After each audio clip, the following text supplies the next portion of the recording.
Say, sir, I've been seeing you come here every day. You're not supposed to see me. He says, sir, can you help me get a job? I read accounting. And I said to him, I don't like help people get a job. Okay, so I'm not going to promise you to help you get a job. I think it's a blood waste of time. And he looks at me surprised. And I said, the only reason why I might even try to get a job for you is because I know you will need experience and you need network. So my best advice for you is to get the job, work for 2, 3, 4 years, get your experience, and jump out. But the risk is that if you get the job, you can be sucked into what they call the poverty machine.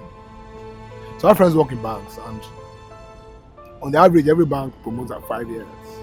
They have to work 5 years before they promote you. So when I met her, she was like, "Sir manager, 5 years, they will give her deputy manager." So for example, second this conversation now, so she's earning say 500,000 a month. So after 5 years, they promote her and make her deputy manager. She will have earning 650,000 after 5 years. Inflation is double digits, galloping. And then she's 45. Then she's 50. They will now give her manager, full manager, and they add another money. Another 100K, making 700,000. 55. Now she's lucky she's getting automatic approval as and when due. 55, senior manager, 800,000. She's taking 15 years to add 200K to her salary. But they've given her car loan, no. They give her house rent. So she's living a fool's paradise.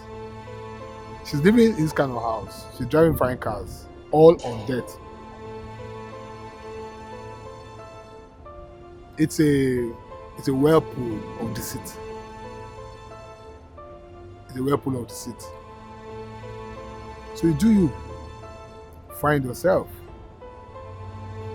Our generation was the second worst generation post-independence. The bridge generation, that's what I call a generation.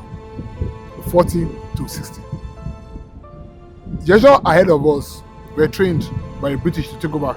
So they're technocrats, basically civil servants, doctors, lawyers, all of that. They did well.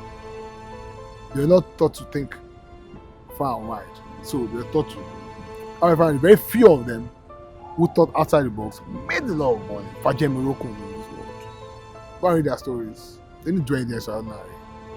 They just did like this. They just stepped out small and became billionaires. Because everybody around them were civil servants. Everybody around them were just pushing technocrats. I get me now. Hebrew, go and read the story. The fish merchant. Most of the people who made a lot of money, what's that mazin? Udutola, some are illiterates. The ones who went to school ended up being lawyers. So yeah, they made money from law practice. But the real businessmen who made a lot of money, they really go to school. Like that. So we understand that generation because they were forced to go to school. The few of them went to school. I would do the free education thing. In the north, they forced them to join the army. So understand that generation. But our own generation is the worst generation of them all. Because we were trained to carry on. So you were taught economics, factors of labor.